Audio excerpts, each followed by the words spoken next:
Hello students, मैं चंचल भारद्वाज आपका स्वागत करता हूं विजडम इंस्टीट्यूट के इस ऑनलाइन प्लेटफॉर्म पर। आज की क्लास में हम नया चैप्टर स्टार्ट कर रहे हैं and the name of the chapter is capacitor. Capacitor हम स्टार्ट करेंगे बेटा। बड़ा इंपॉर्टेंट सा चैप्टर है। काफ़ी हद तक ये चैप्टर इलेक्ट्रिसिटी से भी मेल खाएगा आपका, उससे काफ़ी चीज़ें उससे बिल्कुल मिलती जुलती हैं, तो कुछ पार्ट इलेक्ट्रिसिटी वाला भी इसी चैप्टर के साथ करेंगे। आज की क्लास में कोई बहुत ज़्यादा डिटेल में नहीं, कुछ बेसिक बेसिक कैपेसिटर को समझने की कोशिश करेंगे कि कैपेसिटर है क्या चीज़। तो सबसे पहला क्वेश्चन तो यही आ जाता है कि कैपेसिटर क्या चीज है। What do you mean by a capacitor, कि कैपेसिटर क्या चीज है आपका। तो भैया कैपेसिटर जो है आपका, capacitor it is an arrangement of two conductors having some charge and separated by some distance and having dielectric medium between them. क्या मतलब है बेटा, समझो इसको। आपके पास कोई भी दो कंडक्टर हैं, ध्यान रहे जो मर्जी शेप के हो सकते हैं, जो मर्जी शेप हो बेटा, जो मर्जी शेप के कोई भी दो कंडक्टर्स का अरेंजमेंट हो बेटा। ये मान लिया कि कोई भी दो कंडक्टर्स हैं, ये आपका this is your very first conductor, this is the very first conductor, ये आपका कंडक्टर नंबर 2 हो गया बेटा, दिस इज कंडक्टर नंबर 2। इन दोनों कंडक्टर्स के बीच में कुछ सेपरेशन है, there is some separation between them. और ये जो सेपरेशन है इन दोनों के बीच का जो मीडियम है ना, वो कह रहा है कि वो मीडियम कैसा होना चाहिए, वो कोई भी डाई इलेक्ट्रिक मीडियम हो सकता है। क्या हो सकता है बेटा? कोई भी डाई इलेक्ट्रिक मीडियम हो सकता है। अब आप कहोगे सर ये डाइलेक्ट्रिक मीडियम क्या हो सकता है? यानी कि कोई भी इंसुलेटिंग मीडियम हो सकता है। वो इनफैक्ट वो इनफैक्ट एयर भी हो सकता है, ध्यान रही, एयर भी हो सकता है बेटा। वो एयर को भी हम क्या मानते हैं? Air is also a dielectric medium. तो ऐसा अरेंजमेंट ऑफ चार्ज, ऐसा अरेंजमेंट ऑफ कंडक्टर्स जिन पे कुछ चार्ज हो, तो वो जो चार्ज है बेटा, वो चार्ज कुछ भी हो सकता है। लेट अस से कि इस पर चार्ज है कुछ Q1 और इस पर चार्ज है Q2। Generally there is a misconception कि इक्वल और ऑपोजिट चार्ज ही हो। हाँ, इक्वल और ऑपोजिट चार्ज वाला हम पढ़ते हैं, हमारे जो सिलेबस में है वो इक्वल और ऑपोजिट चार्ज वाला ही पार्ट है। बट जब आप एनसीईआरटी में इसकी डेफिनेशन पढ़ेंगे, in the very first line, in the very first line definition of capacitor आपको बताएगा कि दो कंडक्टर्स का अरेंजमेंट जिस पे चार्ज हो, ये ऐसा जरूरी नहीं है कि उन पे इक्वल चार्ज हो या ऑपोजिट चार्ज हो। हाँ, हम जो पढ़ेंगे वो इक्वल ऑपोजिट वाला पढ़ेंगे, but the basic definition of capacitor is this. जो डाइलेक्ट्रिक मीडियम है वो आपका एयर हो सकता है। आपने कैपेसिटर 100% देखा है, आपने कैपेसिटर कहां देखा है, जरा सोचने की कोशिश कीजिए। अगर आपके घरों में पुराने टाइप वाली ट्यूबलाइट अगर है, उस ट्यूबलाइट में हम कहते हैं कि स्टार्टर है, स्टार्टर खराब हो गया। आपने देखा होगा एक बेसिकली एक सिलिंड्रिकल शेप के अंदर होता है, और वो जो आपकी लाइटिंग रॉड है उसके बीच में लगा होता है। जो नई वाली जो ट्यूबलाइट्स आ रही है उसमें नहीं है ऐसा। इसके अलावा ये चीज तो 100% आप देख पाएंगे, जो भी आपके घरों में फैन लगे हुए हैं बेटा, उस फैन में कई बार वो धीरे चलना शुरू कर देता है। जब वो धीरे चलना शुरू करते हैं तो हम क्या कहते हैं कि जी इसका क्या खराब हो गया है, इसका कैपेसिटर खराब हो गया है। फिर वो इलेक्ट्रिशियन आता है और वो कैपेसिटेंस को क्या कर देता है, चेंज कर देता है, फिर आपका पंखा उसी रफ्तार से चलना शुरू। तो इस कैपेसिटर का काम क्या है? ये जो कैपेसिटर है ये किसी भी सर्किट के अंदर क्या काम करेगा? तो बेटा ये जो कैपेसिटर है ना आपका, कैपेसिटर ये एनर्जी को स्टोर करता है, ये चार्ज को स्टोर करता है। किसको स्टोर करता है बेटा? ये चार्ज को स्टोर करेगा। It stores it stores charge, और अल्टीमेटली वो एनर्जी को स्टोर करने वाला है। एनर्जी को किस फॉर्म में स्टोर करने वाला है? इलेक्ट्रिक फील्ड की फॉर्म में एनर्जी को स्टोर करने वाला है। इंपॉर्टेंट पॉइंट, कैपेसिटर जो है वो एनर्जी को किस फॉर्म में स्टोर करता है बच्चों? It stores energy in the form of electric field. आपने इससे पहले रेजिस्टेंस का जरूर थोड़ा बहुत पढ़ा होगा। रेजिस्टेंस किसी तरह की कोई एनर्जी क्या नहीं करता, कोई एनर्जी स्टोर वगैरह नहीं कर पाता, वो डिसिपेट करता है। तो जो कैपेसिटर है ना बेटा, आपका कैपेसिटर वो चार्ज स्टोर करता है। अल्टीमेटली चार्ज स्टोर करके वो अपने अक्रॉस क्या प्रोवाइड करता है? वो पोटेंशियल प्रोवाइड करता है बेसिक। इनिशियली चाहे आपका फैन हो, चाहे आपकी ट्यूबलाइट हो, उसके बहुत हाई अमाउंट ऑफ वोल्टेज चाहिए होता है टू जस्ट स्टार्ट। आप एक काम करके देखना कि स्टार्टर अगर लगा हुआ हो तो स्टार्टर का क्या करना, ट्यूबलाइट ऑन करने के बाद उस स्टार्टर को हटा लेना, आपकी ट्यूबलाइट जलती रहेगी, कोई दिक्कत नहीं होगी। लेकिन अगर आप स्टार्टर हटा देंगे और फिर ट्यूबलाइट ऑन करेंगे तो वो ट्यूबलाइट आपकी काम नहीं करेगी, क्योंकि इनिशियली जो लार्ज अमाउंट ऑफ पोटेंशियल चाहिए वो कैपेसिटर ही प्रोवाइड करता है, वो प्रोवाइड नहीं कर पाएगा अगर कैपेसिटर नहीं है तो। ओके, तो जो मीडियम है हम बात कर रहे थे, मैं बता चुका हूं कि दोनों जो दो कंडक्टर्स है बेटा, उन कंडक्टर्स के बीच का जो मीडियम है वो एयर भी हो सकता है और वो आपका वैक्यूम भी हो सकता है, उसमें कोई दिक्कत नहीं है। कैपेसिटर किस लिए यूज करेंगे? Capacitor is use to store the charge. और वो एनर्जी को किस फॉर्म में स्टोर करेगा बच्चों? इलेक्ट्रिक फील्ड की फॉर्म में स्टोर, इलेक्ट्रिक फील्ड की फॉर्म में एनर्जी को स्टोर करेगा। कौन? कैपेसिटर ऐसा काम करेगा। Okay, now the next is capacitance. कि कैपेसिटेंस क्या चीज है sir?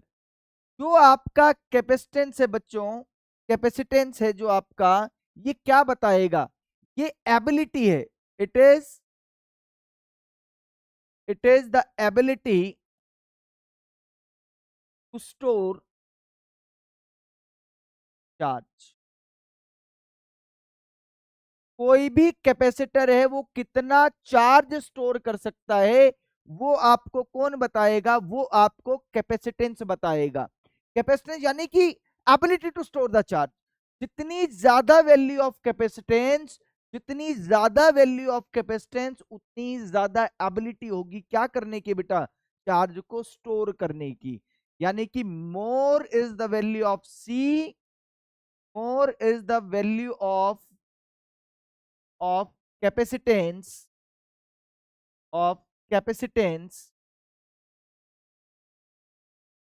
higher is the ability, higher is the ability to store charge,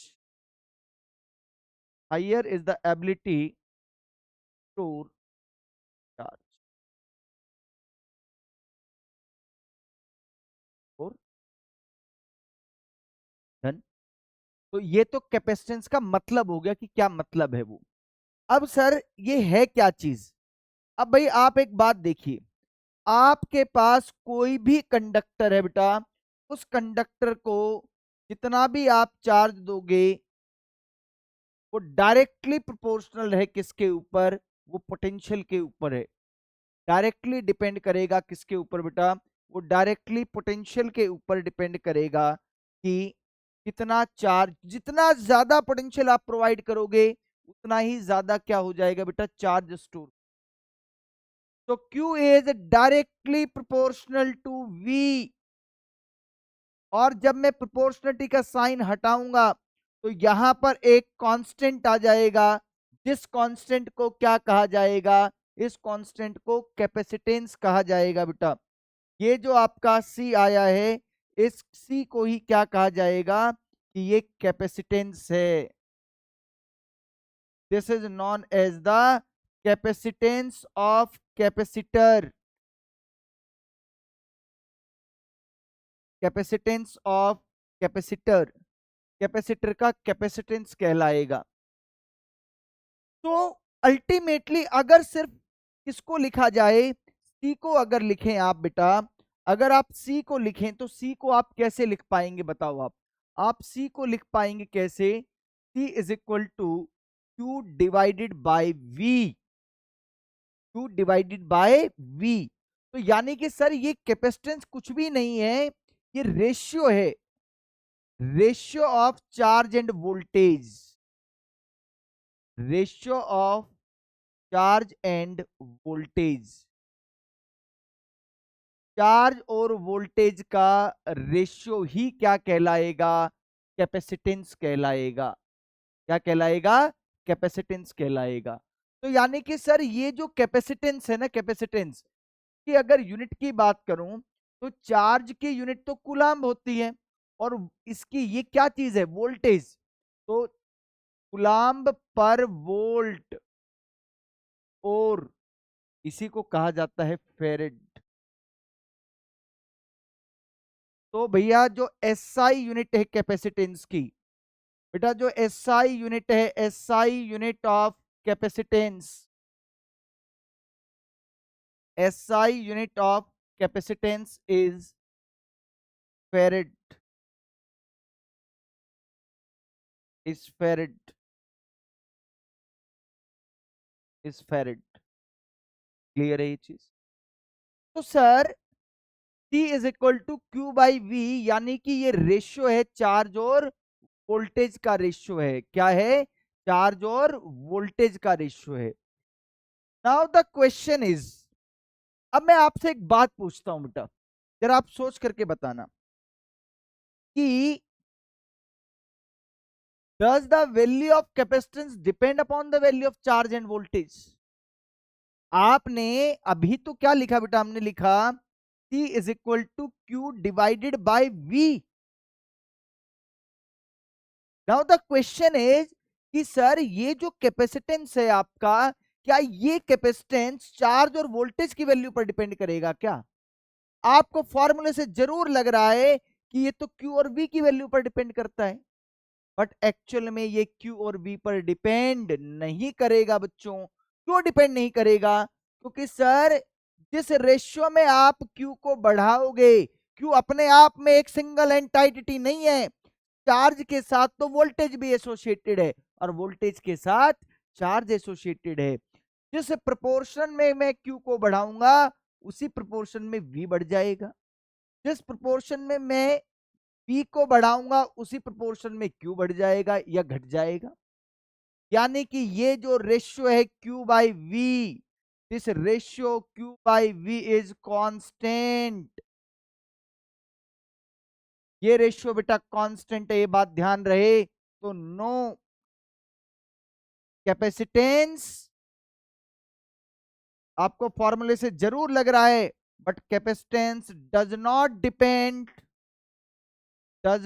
depend upon value of, upon value of Q and V।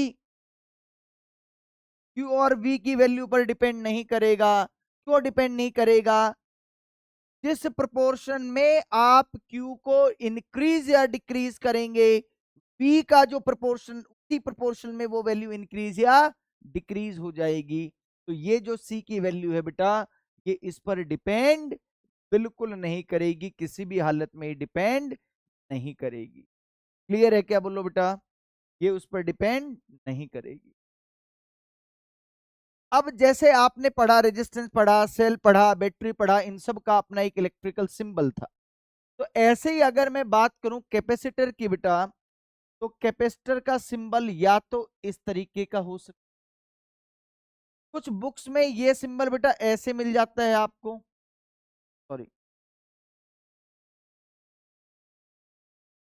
चाहे आप ऐसे लिख लें चाहे आप ऐसे लिख लें, ये जो दोनों सिंबल है ना, ये तो है आपके कांस्टेंट कैपेसिटेंस के।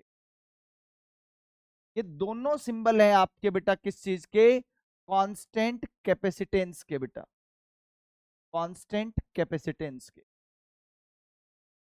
लेकिन कई बार हमें वेरिएबल कैपेसिटर की भी जरूरत पड़ जाती है। वेरिएबल कैपेसिटर यानी कि जिसकी सी की वैल्यू, जिसकी कैपेसिटेंस की वैल्यू वेरी करेगी बेटा। तो जब वेरी करेगी तो उस केस में यहां पर एक ऐसे एरो का निशान लगा देंगे, एक ऐसे एरो का सिंबल लगा देंगे। दूसरी चीज,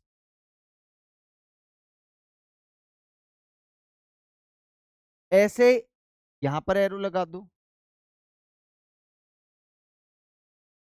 ये वेरिएबल कैपेसिटर का सिंबल हो गया। हाँ, वो आप चाहे उसको कांस्टेंट कैपेसिटेंस लिख लो, चाहे कांस्टेंट कैपेसिटर लिख लो, एक ही बात है। ठीक है, तो these are the symbols of variable capacitor and constant capacitor, या कैपेसिटेंस आप जो मर्जी कह लीजिए। अब बात है कि सर कितने टाइप्स के कैपेसिटर हो सकते, तो ये अलग अलग हिसाब से बात करते हैं अपने जो सिलेबस में है वो। अच्छा, एक बात ये कि जो कैपेसिटेंस है सर, आपने एक बात तो कर दी कि जो कैपेसिटर है वो क्यू और वी पर डिपेंड नहीं करता, तो सर फिर किस पर डिपेंड करता है? हालांकि इसको बहुत डिटेल में पढ़ेंगे, अलग अलग टाइप का जो कैपेसिटेंस होगा किस पर डिपेंड करेगा, बट मेनली चार फैक्टर्स पर डिपेंड करेगा। मेनली चार फैक्टर्स पर डिपेंड करेगा। उसमें जो सबसे पहला फैक्टर है वो है बेटा shape of capacitor. Shape of capacitor, capacitor की क्या शेप है उस शेप के ऊपर भी डिपेंड करेगा। दूसरी, separation between them, separation between, separation between them, उनके बीच सेपरेशन कितनी है इस बात पर भी डिपेंड करेगा बेटा, कि उनके बीच में सेपरेशन कितनी है इस बात पर डिपेंड करेगा। Third thing, medium between them, वो जो दो कंडक्टर्स थे उन दो कंडक्टर्स के बीच में क्या मीडियम है के ऊपर भी डिपेंड करेगा। And the last thing is कि जो साइज है, size of capacitor, size of capacitor, इसको बहुत डिटेल में डिस्कस करेंगे सारे फैक्टर्स, बट इन जनरल आपका जो कैपेसिटेंस है बेटा वो चार चीजों के ऊपर डिपेंड करेगा।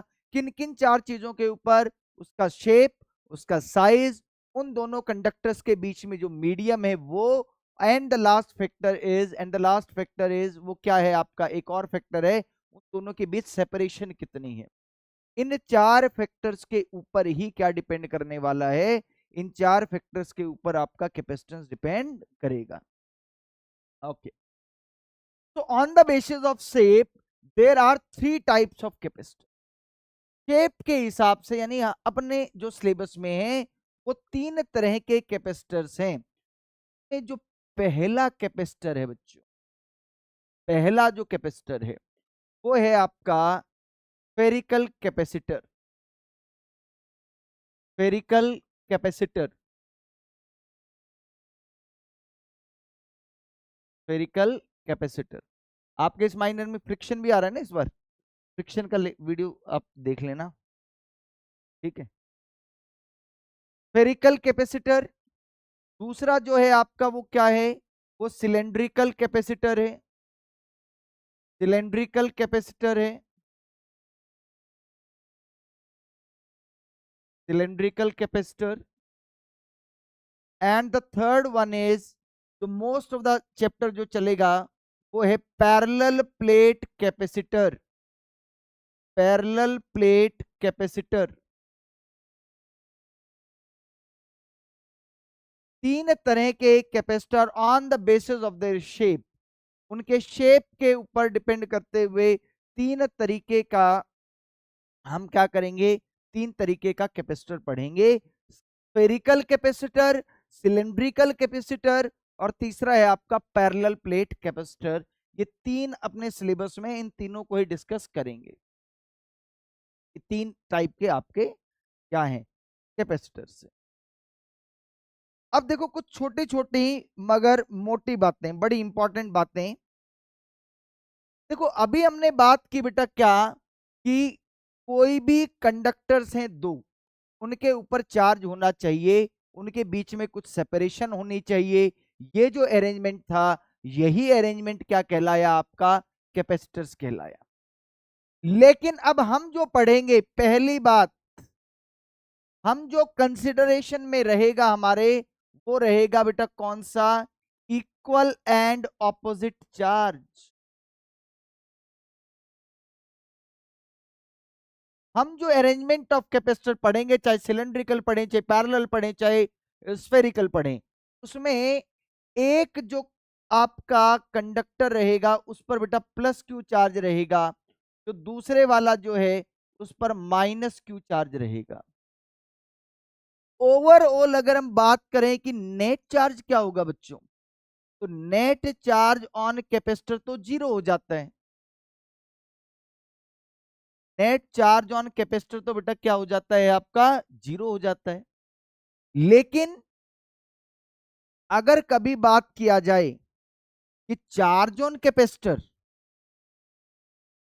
चार्ज ऑन कैपेसिटर, तो बेटा चार्ज ऑन कैपेसिटर का मतलब क्या होगा, charge on the, charge on the positive conductor,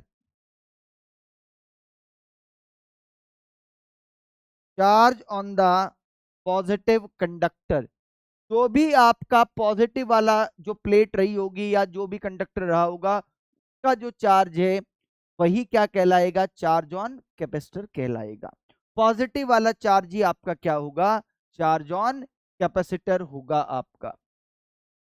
in fact पता है क्या है बेटा, इनफैक्ट तो सिंगल कंडक्टर है ना, single conductor, single conductor can also, can also act as a capacitor. आप कहोगे कि सर अभी तो आपने कहा कि यार दो कंडक्टर्स का अरेंजमेंट होना चाहिए, और अब आप बात कर रहे हो क्या कि सिंगल कंडक्टर भी हो सकता है, बिल्कुल हो सकता है।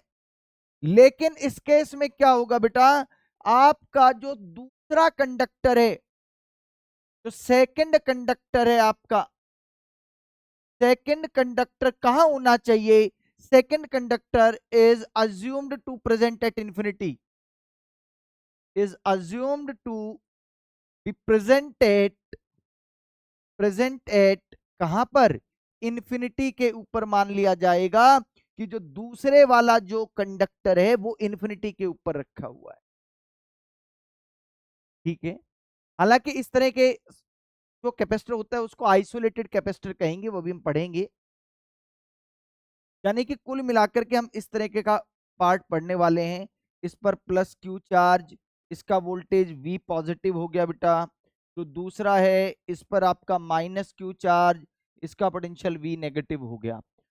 Now the ultimate thing is कि सर मैं कैपेसिटेंस कैसे फाइंड आउट करूं, और यही क्वेश्चन आते हैं मोस्टली कि कैपेसिटेंस कैसे फाइंड आउट किया जाए।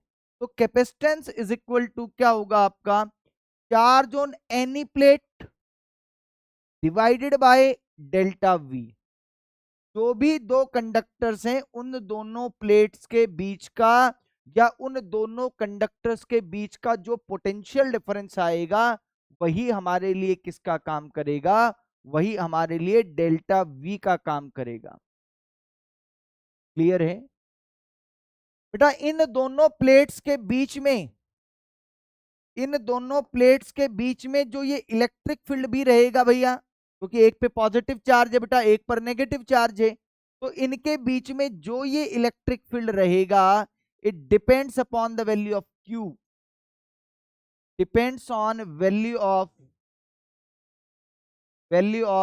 क्यू, क्यू की वैल्यू पर डिपेंड करेगा। ठीक है, यानी कि अगर मैं क्यू की वैल्यू वेरी कर दूंगा तो उसके हिसाब से इलेक्ट्रिक फील्ड भी वेरी करेगा, बढ़ाने से बढ़ जाएगा, कम होने से कम हो जाएगा इलेक्ट्रिक फील्ड। तो this is the basic idea of capacitance. और कैपेसिटेंस कैसे फाइंड आउट करोगे, C is equal to Q divided by delta V. Clear है यहां तक का, यहां तक कोई डाउट? ठीक है, देखो बेटा, next is units and dimensional formula of capacitance. Unit में बता चुका हूं आपको कि भैया इसका जो यूनिट है आपकी, इसकी जो यूनिट है वो यूनिट तो क्या है, वो यूनिट फेरेड है। वो यूनिट क्या है, फेरेड इसके यूनिट, एफ से लिखा जाएगा, एफ से लिखा जाएगा। एफ से लिखा जाएगा। नाउ द थिंग इज कि ये जो फेरेड है ना, farad farad is a very big unit. अभी प्रूव करेंगे आने वाली, अभी अभी थोड़ी देर बाद, कि फेरेड जो है ना वो तो बहुत बड़ी यूनिट है। जो प्रैक्टिकल यूनिट्स हैं कैपेसिटेंस की, वो या तो माइक्रोफेरेड या पिकोफेरेड या नैनोफेरेड या फिर माइक्रोफेरेड ये रहेंगे। आप ये प्रैक्टिकल यूनिट्स रहेंगे, because 1 फेरेड is a very big unit of capacitance. ठीक है। Now the second thing is dimensional formula of capacitance. Dimensional formula बेटा कैसे फाइंड आउट करें? आपको ये बात पता है कि sir C is equal to तो क्या होता है, Q डिवाइडेड बाई V। अगर मुझे C का डायमेंशनल फॉर्मूला फाइंड आउट करना है तो it will be equal two dimensional formula of Q divided bye dimensional formula of V। अब भाई Q का डायमेंशनल फॉर्मूला तो क्या होता है बच्चों, A1T1। अब आप कहोगे कि सर ये V का क्या होगा? अरे सर V तो क्या होता है, work done per unit charge. आप ऐसे कर सकते हो इसको, देखो 1 मिनट के लिए रुक जाओ। कि सर इस V को क्या लिखा जाए? सर V तो क्या होगा आपका, work done per unit charge. अगर आपको कैपेसिटेंस का डायमेंशनल फॉर्मूला चाहिए तो ये तो क्या आ गया, Q का dimensional formula raise to the power 2 upon work done का डायमेंशनल फॉर्मूला। Q का डायमेंशनल फॉर्मूला बेटा A1T1 raise to the power 2, और वर्क डन का क्या हो गया, M1L2T-2। अगर आपको याद नहीं हो तो आपको फोर्स का तो पक्का ही पता होता है कि M1L1T-2 होता है। आपको उसको बस डिस्प्लेसमेंट यानी एल से ही तो मल्टीप्लाई करना है। तो ये आ गया। तो भैया अब हमारे पास फॉर्मूला आ रहा है, हालांकि ये याद करने की जरूरत नहीं है, याद हो भी नहीं पाएगा। वो क्या फॉर्मूला आ जाएगा आपके पास, देखिए m⁻⁻1 L⁻⁻2 टी बेटा ऊपर जाएगा, यहाँ पे देखो स्क्वायर बना और एक ही ऊपर जाएगा पॉजिटिव बन जाएगा, T⁻⁴ बन जाएगा बच्चे, और A⁻2 बन जाएगा बच्चे। ये आपका कैपेसिटेंस का डायमेंशनल फॉर्मूला हो गया, m-1 L-2 T⁻⁴ A⁻2। This is the dimensional formula of capacitance. This is the dimensional formula of capacitance.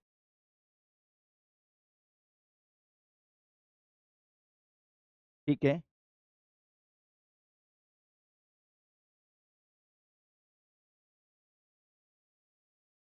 अब जरा इस पर, ये जो फॉर्मूला है इस पर एक छोटा सा डिस्कशन करते हैं। देखो बेटा बड़ा इंपॉर्टेंट सा डिस्कशन ये आपका, और यहां से एक छोटा सा नया कॉन्सेप्ट लेकर के आते हैं। C is equal to Q divided by V। अब भाई मैं अल्टीमेटली चार्ज स्टोर करना चाहता हूं, और चार्ज कैसा स्टोर करना चाहता हूं, ज्यादा चार्ज स्टोर करना चाहते हैं। यानी कि मैं चाहता हूं for large value of C, for large value of सी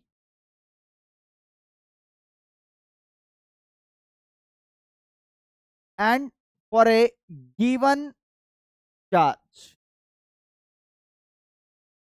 अब आपने कोई चार्ज आपको पता है, कैपेसिटेंस आप ज्यादा चाहते हो, तो इस V को क्या करना पड़ेगा बेटा, इस V को कम करना पड़ेगा कि ज्यादा रखना पड़ेगा, जरा सोच करके बताओ आप। भैया C is equal to Q by V है फॉर ए गिवन चार्ज, यानी कि Q आपको पता है। आप V को क्या करोगे, V को कम करोगे कि ज्यादा करोगे? V को कम करूंगा तो ही तो ये फ्रैक्शन क्या हो पाएगा, ओवरऑल बढ़ पाएगा। यानी कि sir for a given charge V should be small, V should be small. V की वैल्यू क्या होनी चाहिए, स्मॉल होनी चाहिए। V की वैल्यू क्या होनी चाहिए, स्मॉल होनी चाहिए। क्लियर है? अब एक्चुअल में बच्चों पता क्या बात है, इस V के साथ यानी कि पोटेंशियल के साथ इलेक्ट्रिक फील्ड भी एसोसिएटेड है। अब ध्यान से सुनना, electric field is also associated, is also associated. इसके साथ तो इलेक्ट्रिक फील्ड भी एसोसिएटेड है। ठीक है। अब होना क्या शुरू हो जाता है, मैं आपको बताऊं बात। जैसे जैसे आप वी को बढ़ाओगे तो इलेक्ट्रिक फील्ड भी बढ़ेगा। ये इलेक्ट्रिक फील्ड क्या करना शुरू कर देता है, ये आयंस को क्या करना शुरू कर देगा, आयोनाइज करना शुरू कर देगा उस कंडक्टर को, या जो उसका जो सराउंडिंग मीडियम है या जो डाइलेक्ट्रिक मीडियम है ना, उसको क्या करना शुरू कर देता है, आयोनाइज करना शुरू कर। क्लियर है? यानी कि मैं वी को कोई मैं वी को क्या करना चाहूंगा, कम ही करना चाहूंगा। क्या करना चाहूंगा कि वी की वैल्यू क्या रहे आपके पास, स्मॉल ही रहे। क्लियर है ये चीज? तो ये ध्यान रहे कि अगर आपको लार्ज वैल्यू ऑफ सी रखनी है तो उसके लिए वी को आपको क्या करना पड़ेगा, कम रखना पड़ेगा। क्योंकि अगर आप हाई पोटेंशियल डिफरेंस रखेंगे, हाई पोटेंशियल डिफरेंस अगर आप रखेंगे, हाई पोटेंशियल डिफरेंस अगर आप रखेंगे तो बेटा उसके साथ क्या होगा, हाई इलेक्ट्रिक फील्ड भी एसोसिएटेड होगा, हाई इलेक्ट्रिक फील्ड एसोसिएटेड होगा। और बेटा वो जो हाई इलेक्ट्रिक फील्ड है ना, वो क्या करेगा कि जो डाई इलेक्ट्रिक मीडियम के जो पार्टिकल्स हैं, जो डाई इलेक्ट्रिक मीडियम जो है, उस डाई इलेक्ट्रिक मीडियम को क्या करना शुरू कर देगा, आयोनाइज करना शुरू कर देगा। और जब वो उनको आयोनाइज शुरू करना शुरू कर देता है तो जो चार्ज है, चार्ज आपका, charge starts to leak, charge leak करना शुरू कर देता है बेटा फिर उसके। यानी कि बहुत ज्यादा हाई पोटेंशियल आप प्रोवाइड करेंगे, इलेक्ट्रिक फील्ड ज्यादा होगा। इलेक्ट्रिक फील्ड चार्जेस पर क्या लगाएगा, F is equal to Q E force लगाएगा। और उसके कारण से वो इलेक्ट्रॉन्स को या चार्जेस को वहां से क्या करेगा, निकालने की कोशिश करेगा। इसी को क्या कहा जाता है, इसको कहेंगे लीकिंग ऑफ चार्ज। और इसको कहते हैं break down of dielectric, break down of dielectric. कि भैया अब चार्ज लीक करना शुरू कर गया है, उसको कहता हूं कि डाई इलेक्ट्रिक का क्या हो गया बेटा, ब्रेक डाउन हो गया। कोई भी डाई इलेक्ट्रिक मीडियम कितना मैक्सिमम इलेक्ट्रिक फील्ड विदस्टैंड कर सकता है, इसी को हम क्या कहते हैं, डाई इलेक्ट्रिक स्ट्रेंथ कहते हैं। क्या कहते हैं बेटा, maximum, maximum electric field, maximum electric field a dielectric medium, a dielectric medium can withstand, can withstand maximum, जो dielectric medium maximum electric field withstand कर सकता है, उसी को ही कहा जाता है बेटा डाई इलेक्ट्रिक स्ट्रेंथ। यानी कि किसी भी हालत में एट एनी कोस्ट, इससे ज्यादा, यानी कि जो आपकी डाई इलेक्ट्रिक स्ट्रेंथ है, इससे ज्यादा आपका क्या नहीं होना चाहिए, इलेक्ट्रिक फील्ड नहीं होना चाहिए। इनफैक्ट अगर आप एयर की बात करें, एयर के लिए भी जो आपकी डाई इलेक्ट्रिक स्ट्रेंथ है, बेटा जो डाई इलेक्ट्रिक स्ट्रेंथ है एयर के लिए, वो एयर के लिए डाई इलेक्ट्रिक स्ट्रेंथ है 3 × 10⁻⁶ वोल्ट पर मीटर। यानी कि इससे ज्यादा इलेक्ट्रिक फील्ड नहीं होना चाहिए इस एयर अगर मीडियम है तो। अगर इससे ज्यादा इलेक्ट्रिक फील्ड होगा तो क्या होगा, आयनाइज करना शुरू करता है किसको, उस डाइलेक्ट्रिक मीडियम को। और चार्ज क्या होना शुरू हो जाता है, चार्ज लीक होना शुरू।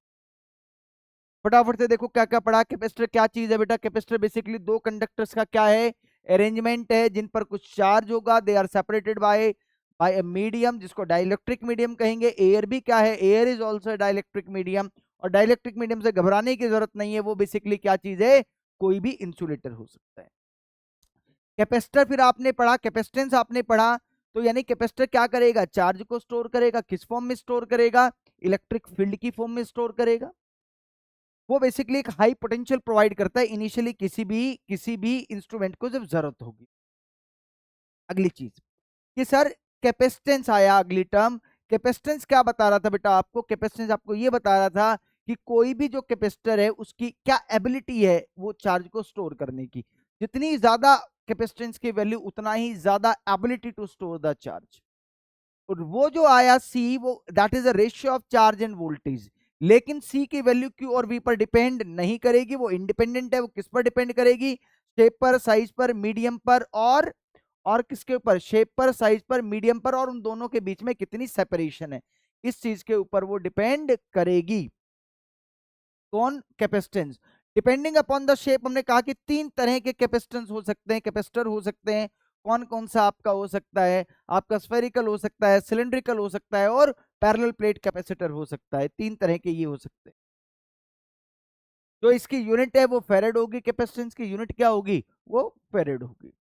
तो now let us discuss spherical capacitor. Spherical capacitor क्या होगा? तो भैया, स्फेरिकल कैपेसिटर जैसा कि नाम से समझ में आ रहा है, इट कंसिस्ट ऑफ बड़ा इंपॉर्टेंट टॉपिक है ये आपका। स्फेरिकल कैपेसिटर बेटा इंपॉर्टेंट टॉपिक है आपका। It consist of two concentric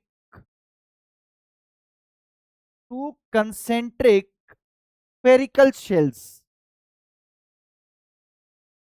two concentric spherical shells, दो कॉन्सेंट्रिक स्फेरिकल शेल्स हैं, उससे मिलकर के बना है ये आपका। उससे मिलकर के बना है आप।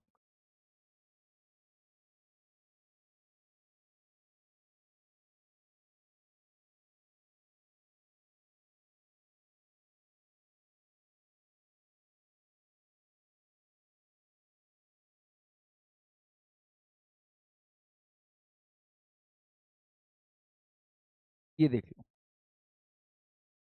लेट अस से कि आपके पास ये दो कंसेंट्रिक स्फेरिकल शेल्स हैं। इसका रेडियस ए और इसका रेडियस बी है बेटा। Done? अब इनके ऊपर चार्ज। तो ये इनर जो शेल है बेटा, इस इनर शेल के ऊपर हमने क्या मान लिया? इस इनर शेल के ऊपर हम ध्यान रहे, मैं आपको बता चुका हूं कि हम तो कौन से अरेंजमेंट की बात कर रहे हैं? इक्वल और ऑपोजिट चार्ज। यानी कि एक पर अगर चार्ज क्यू है तो दूसरे वाले कंडक्टर पर चार्ज क्या रहेगा बेटा? माइनस क्यू चार्ज रहेगा। बिल्कुल, बहुत बढ़िया। यानी कि सामने वाले सरफेस के ऊपर यहां पर माइनस क्यू चार्ज रहेगा, यहां पर माइनस क्यू चार्ज रहेगा बेटा, यहां पर माइनस क्यू चार्ज रहेगा। जो आपका इलेक्ट्रिक फील्ड है वो सिर्फ इस रीजन में रहेगा, पॉजिटिव से नेगेटिव। वो सिर्फ इस रीजन में रहेगा, पॉजिटिव से नेगेटिव, पॉजिटिव से नेगेटिव, पॉजिटिव से नेगेटिव। इस रीजन के अंदर ही इलेक्ट्रिक फील्ड रहेगा बेटा आपका। इस रीजन में इलेक्ट्रिक फील्ड रहेगा आपका। ठीक है। तो इनर शेल पर क्यू चार्ज, आउटर शेल के ऊपर माइनस क्यू चार्ज। इनर जो शेल है उसका रेडियस ए, आउटर शेल का रेडियस क्या होगा? बी हो गया बेटा। Now I am interested in find out the value of C. मैं सी की वैल्यू देखना चाहता हूं, और सी की वैल्यू तो बेटा क्या आएगा? Q divided by delta we. तो क्यू तो क्या, कौन सा चार्ज होता है? जो पॉजिटिव वाले कंडक्टर के ऊपर चार्ज है, वो कितना चार्ज है बेटा? वो क्यू चार्ज है। तो क्यू की वैल्यू तो क्यू ही रह गई। डेल्टा वी, तो मैं कहता हूं कि जो पॉजिटिव वाले चार्ज है उसका पोटेंशियल तो वी पॉजिटिव है बेटा, माइनस जो नेगेटिव वाली प्लेट है उसका चार्ज, उसका पोटेंशियल कितना है आपका? वी माइनस है। तो अब पहले जरा वी पॉजिटिव फाइंड आउट कर लेते हैं कि वी पॉजिटिव की वैल्यू क्या है। यानी कि जो इनर वाली शेल है बेटा, इसका पोटेंशियल एक तो इसके खुद के कारण से होगा, वो क्या रहेगा? वो रहेगा के क्यू डिवाइडेड बाय ए। लेकिन आउटर शेल के कारण से भी तो है। आउटर शेल के कारण से ये जो इनर शेल वाला है वो पॉइंट तो इनसाइड लाई करता है, और उसके पोटेंशियल का फॉर्मूला क्या होता है? के क्यू डिवाइडेड बाई उसका रेडियस। तो प्लस के, इस पर चार्ज कितना है? माइनस क्यू, और उसका रेडियस कितना है बेटा? वो बी है। यानी कि पॉजिटिव वाले का जो पोटेंशियल आया वो कितना आ गया? के Q divided by A minus k Q divided by B. ये इनर शेल का पोटेंशियल आ गया बेटा, यहां तक समझ में आ रहा है क्या आपको? ये इनर शेल का पोटेंशियल आ गया। अब मैं आउटर शेल यानी कि जो उस पर नेगेटिव चार्ज है, तो भैया नेगेटिव वाली पर तो एक तो इस वाली शेल के कारण से चार्ज आएगा, पोटेंशियल आएगा। वो कितना आएगा? के क्यू डिवाइडेड बाय बी। इस शेल के रिस्पेक्ट में आउटर शेल का कोई भी जो पॉइंट है वो उसके कहां एग्जिस्ट करता है? वो आउटसाइड एग्जिस्ट करता है। कहां एग्जिस्ट करता है बेटा? आउटसाइड एग्जिस्ट करता है। तो यानी कि के क्यू बाय उस पॉइंट तक की दूरी सेंटर से प्लस खुद के कारण से k minus of Q divided by B, ये कितना आ गया आपका? ये 0 आ गया। ये क्या आ गया आपका? 0 आ गया। तो V पॉजिटिव आ गया, V नेगेटिव आ गया, तो डेल्टा V भी लिख दो भाई। डेल्टा V कितना आ जाएगा बेटा? आप बिल्कुल रिजल्ट के बहुत करीब हैं। ये आ गया आपका के Q divided by A minus k Q divided by B. बड़े आराम आराम से कर रहे हैं सारी चीजें। के Q by A minus k Q by B, ये डेल्टा V आ गया। इस एक्सप्रेशन के अंदर पुट कर देते हैं। देखो C is equal to Q divided by आप देखो डेल्टा V की value k Q by A, k Q divided by A minus k Q divided by B. आप यहां से देखिए C is equal to Q, और यहां से मैंने के क्यू कॉमन लिया, 1/a माइनस 1/b। क्यू से क्यू क्या हो गया आपका? Cancel out. C is equal to k is 1/4 pi epsilon naught, तो ये 4 pi epsilon naught upon 1/a minus 1/b। आपको जो मैं ये बात बोल रहा था कि ये वैल्यू चार्ज पर और V पर डिपेंड नहीं करते, आप देख लीजिए वो V पर ना तो V कहीं आया ना Q कहीं आया। A आया, B आया यानी कि शेप आई, एप्सिलॉन नोट आया माने कि मीडियम आया,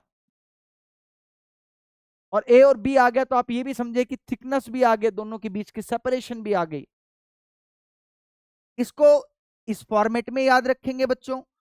C is equal to 4 pi epsilon naught upon 1/a minus 1/b।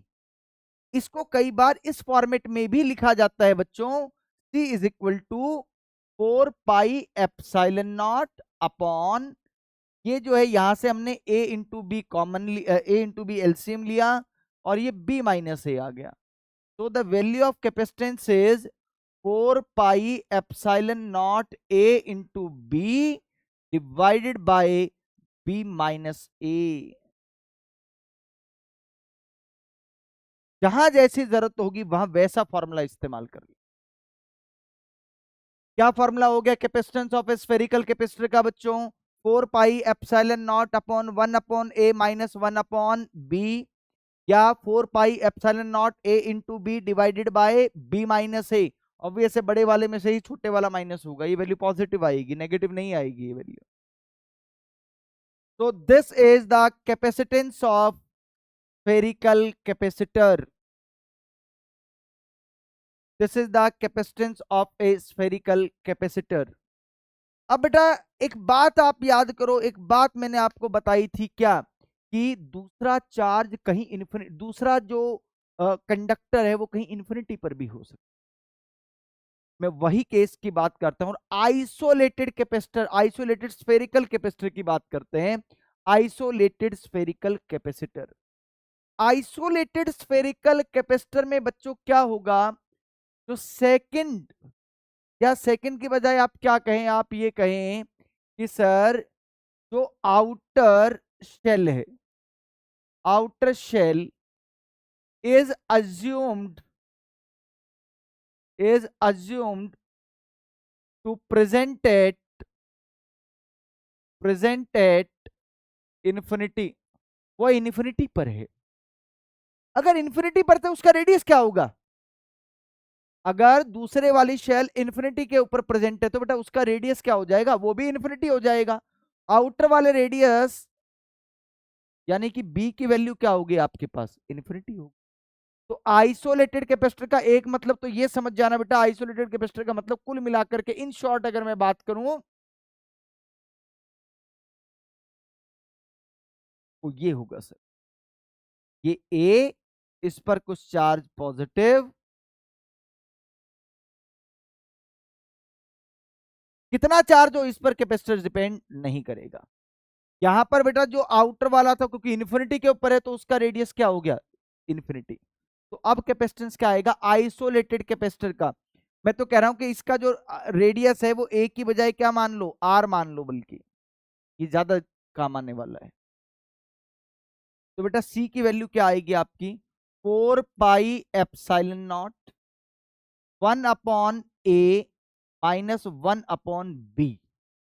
तो C is equal to 4 pi epsilon naught 1/a, A की जगह क्या आएगा बेटा, R -1/इन्फिनिटी। 1/इन्फिनिटी तो अप्रोच करता है बच्चे किसको, जीरो को। और ये अगर जीरो को अप्रोच करेगा तो आपके पास कैपेसिटेंस का एक्सप्रेशन आ चुका है, वो आया 4 pi epsilon naught R। Capacitance of a isolated sphere और spherical capacitor is directly proportional to radius. यानी कि आइसोलेटेड के केस में बच्चों ये लिखा जा सकता है कि C1/C2 is equal to R1/R2, C1/C2 is equal to R1/R2। बताओ क्लियर है क्या, कोई दिक्कत, नोट करें जल्दी से, फटाफट से नोट करें बेटा, जल्दी से नोट कर लें इसको।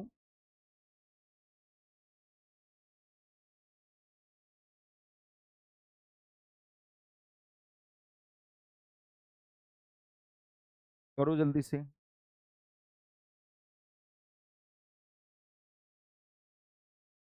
ये आपका आइसोलेटेड स्फेरिकल कैपेसिटर हो गया। अब मैंने आपको आज की क्लास में एक बात कही थी, क्या बात कही थी, मैंने कहा था कि जो 1 फेरेड है ना, 1 फेरेड वो एक बहुत बड़ी यूनिट है capacitance. Now it's time to prove. अब आप उसको प्रूव करेंगे कि जो 1 फेरेड है वो बहुत बड़ी यूनिट है। चलो भैया सी आइसोलेटेड के केस में आपने कैपेसिटेंस का फॉर्मूला पढ़ लिया, C is equal to 1/4 pi epsilon naught R। मैं कहता हूं कि सी की वैल्यू 1 माइक्रोफेरेड 1 फेरेड मान लो ना यार, 4 pi epsilon not into R। तो बेटा यहां से R की वैल्यू आप निकालेंगे तो ये क्या आई, 1/4 pi epsilon not, 1/4 pi epsilon not. ठीक है, 1/4 पाई एप्सिलॉन नॉट की वैल्यू क्या आती है, 9 × 10⁻⁹ ये मीटर में आती है वैल्यू। और अगर मैं इसको किलोमीटर में कन्वर्ट कर दूं तो ये हो जाएगा बेटा 9 × 10⁻⁶ किलोमीटर। यानी कि एक आइसोलेटेड स्फेरिकल कैपेसिटर बनाने के लिए मुझे जिस कंडक्टर की जरूरत पड़ेगी उसका रेडियस 9 × 10⁻⁶ किलोमीटर होना चाहिए। जबकि अर्थ को भी अगर मैं एक कंडक्टर मान लूं तो अर्थ का रेडियस यार कितना होता है, 6400। यानी कि सर ये जो आपका ये जो रेडियस आया है ना आपका, this is 1500 times, 1500 times more than radius of earth, radius of earth, earth के रेडियस से 1500 गुना ज्यादा। तो अब आप अंदाजा लगा सकते हैं कि कितनी बड़ी यूनिट है। अरे अर्थ को भी अगर एक मान लूं तो भी उससे भी 1500 गुना ज्यादा लग रहा है। That's why 1 फेरेड is a very big unit. इसलिए प्रैक्टिकल यूनिट क्या है आपकी, माइक्रोफेरेड है, पिकोफेरेड है, नैनोफेरेड है। ओके, तो now let us do this very interesting question. और इंटरेस्टिंग तो है ही है, लेकिन इंटरेस्टिंग के साथ बहुत बहुत बहुत इंपॉर्टेंट क्वेश्चन।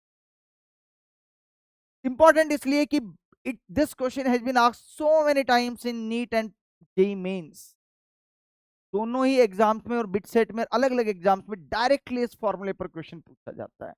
मैं इस क्वेश्चन को जनरल फॉर्म के अंदर कर रहा हूं, अल्टीमेटली उस रिजल्ट को हम लास्ट में याद रखेंगे बेटा।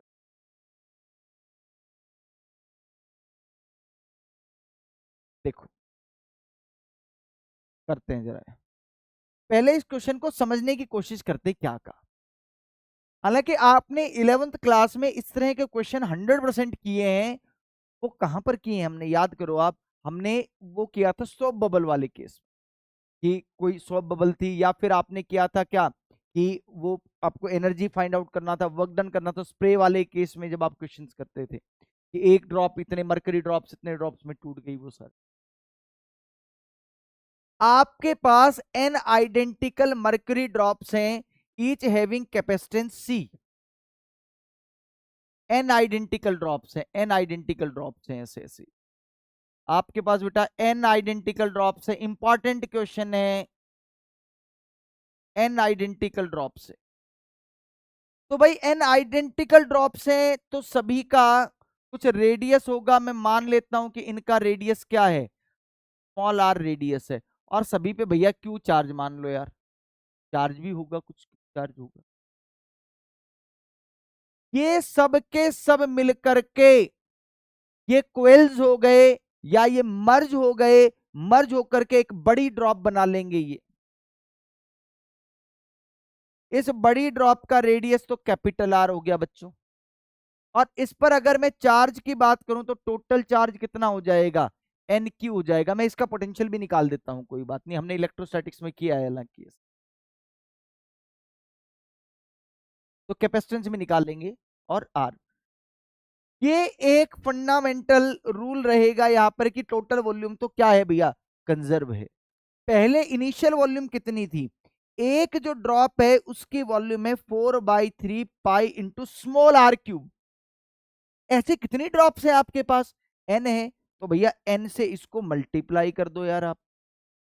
एन से क्या कर दो बच्चों, मल्टीप्लाई कर दो, बराबर बड़ी वाली drop 4/3 pi capital R cube. 4/3 पाई से 4/3 पाई कैंसिल आउट हो गया।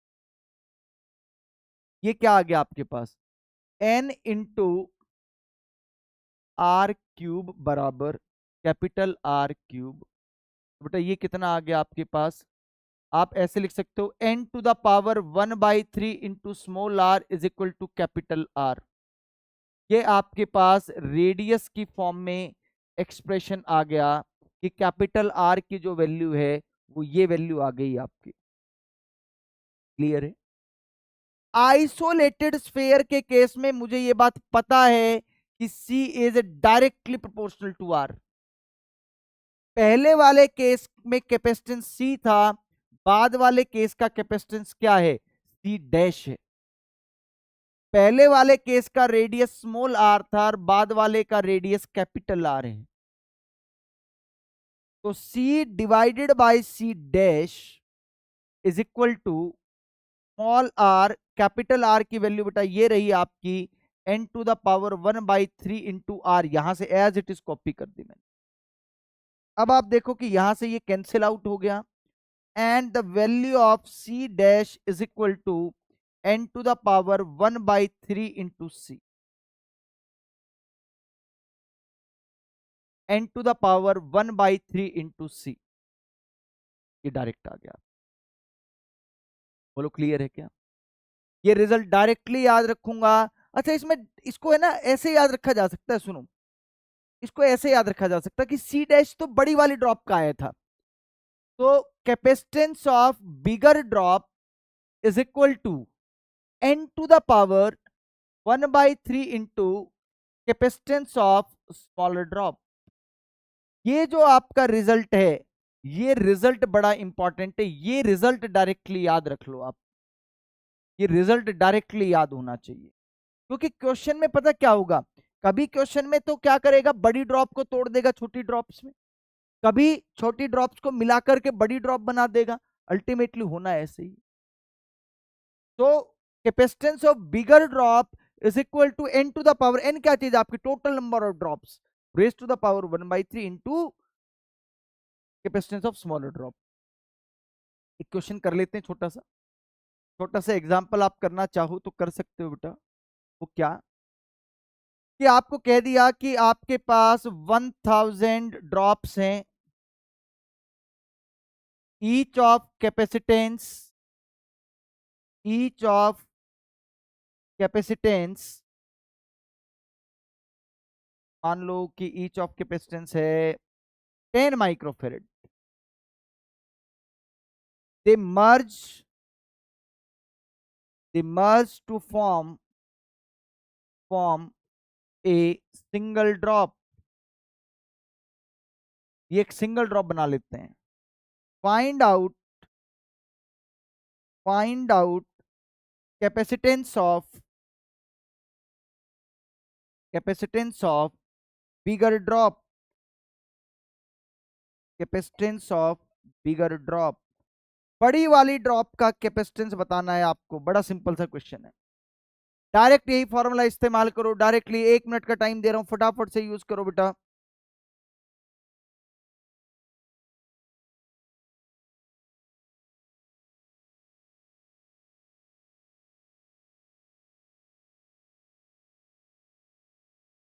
भैया कुछ ज्यादा सोचने की जरूरत नहीं है, एन की वैल्यू 1000 है और सी ऑफ स्मॉल की वैल्यू आपको पता है, C of small is 10 microfarad बेटा।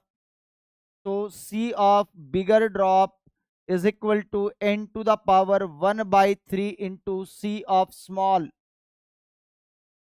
तो बेटा C of bigger drop is equal to n की value 1000 raise to the power 1/3 multiply by 10 microfarad. इसको बेटा आप क्या लिख सकते हो, 10 to the power 3 multiply by 1/3 into 10 microfarad. 3 से 3 कैंसिल आउट हो गया बच्चों, ये क्या बच गया, 10 बच गया। 10 into 10 is 100 microfarad is the answer. जिन जिन बच्चों का आंसर 100 माइक्रोफेरेड आया है, इसका मतलब उनको एक कॉन्सेप्ट बड़े आराम से समझ में आ गया। ठीक है, एक क्वेश्चन और कर लेते हैं। आज की क्लास खत्म होने से पहले एक क्वेश्चन और करते हैं, कल की क्लास में इसी से आगे कंटिन्यू करेंगे।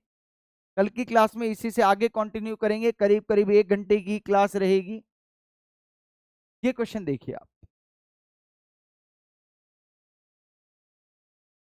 ये देखिए, देखो बेटा ये जो सीरीज चल रही है, इस सीरीज के अंदर हम कैपेसिटर बड़े आराम आराम से चैप्टर भी पूरा करेंगे। जो भी टॉपिक होता जाएगा उस टॉपिक से रिलेटेड जो भी आपके जो नीट के जो पीवाईक्यूज हैं, जेई मेंस के जो पीवाईक्यूज हैं, उनको अलग अलग करने की बजाय क्या करेंगे, उन्हीं टॉपिक्स के साथ साथ अटैच करते हुए चलेंगे, उनको बाद में नहीं, उसी टॉपिक के साथ साथ करेंगे।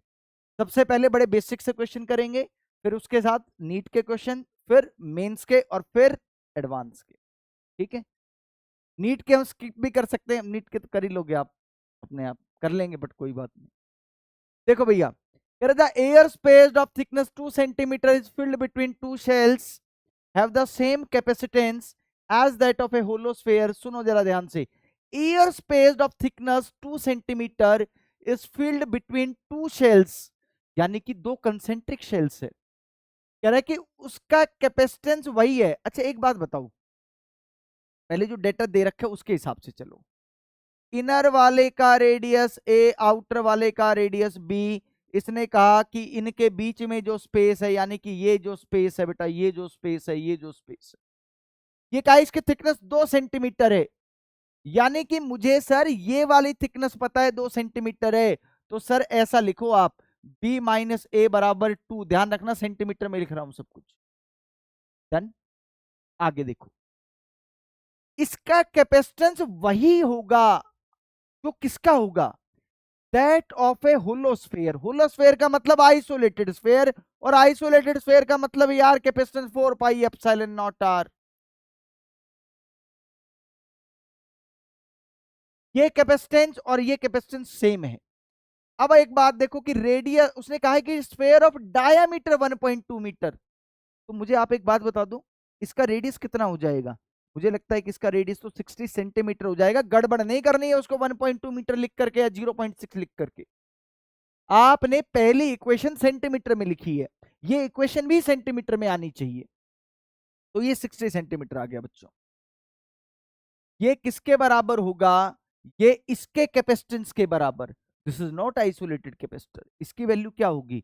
4 pi epsilon naught a into B divided by b minus A.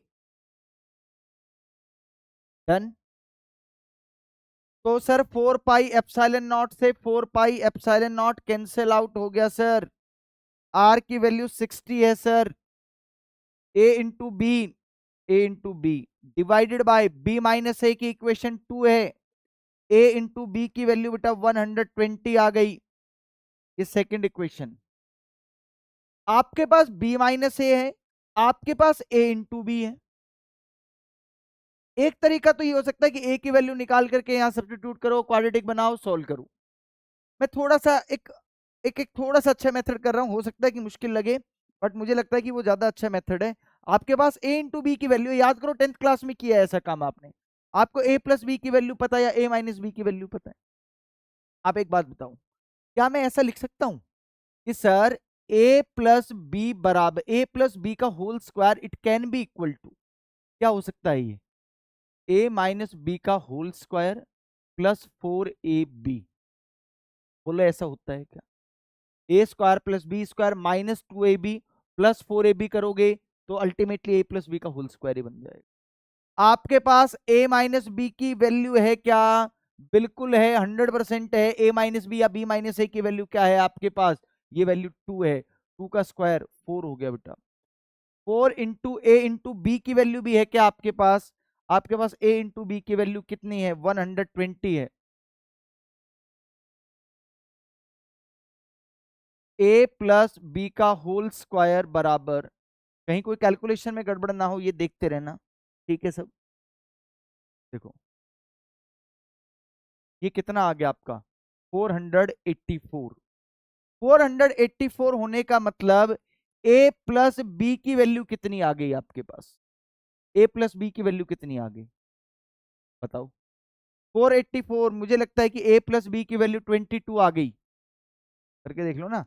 22 22 to to जा 4, 2 जा 4 4। ये सब नीट वाले बच्चों के लिए करना पड़ रहा है, ठीक है। तो भैया ए प्लस बी की वैल्यू 22 है, ए माइनस यानी कि बी माइनस ए की वैल्यू 2 है, तो बी माइनस ए इसकी वैल्यू 2 है। बी माइनस ए ऐड कर दिया मैंने, ऐड किया तो बेटा क्या आया आपके पास? 2b इज इक्वल टू 24 और a इज इक्वल टू कितना आ गया? 12 आ गया बच्चों। a की वैल्यू 12 आ गई, a की वैल्यू 12 आ गई तो b की वैल्यू भी आ जाएगी बेटा। b की वैल्यू आपकी कितनी आ जाएगी? वो 10 आ जाएगी आई गेस। तो यानी कि इनर रेडियस 10 सेंटीमीटर और आउटर रेडियस 12 सेंटीमीटर आ गई आपकी। ओ सॉरी, बी की 12 आई और ए की 10 आई, बिल्कुल ठीक कहा। बी की 12 और ए की 10, यानी कि आउटर रेडियस 12 और इनर 10 आएगी। This is the very first lecture of capacitance. जितना पार्ट हमने आज किया है इस पार्ट को आप बहुत अच्छे से कर लें, इसके नोट्स बना लें साथ में। ये जो 2-3 क्वेश्चन लास्ट में किए ये करें। अगली क्लास के अंदर हम क्या करने वाले हैं, स्फेरिकल जो कैपेसिटर है ये ऑलमोस्ट खत्म हो गया है। अगला जो टॉपिक रहेगा वो सिलिंड्रिकल कैपेसिटर, और फिर सबसे इंपॉर्टेंट पार्ट जो इस चैप्टर का है that is parallel plate capacitor. आप कॉन्टिन्यूस बने रहें, आपकी पूरी सीरीज कैपेसिटर्स की चलेगी। ये बता दिया है कि नीट के और जेई मेंस के और एडवांस के क्वेश्चंस इसी के साथ टॉपिक के साथ एसोसिएटेड रहेंगे, ठीक है। थैंक यू, आप अच्छे से पढ़ें। That's all for today.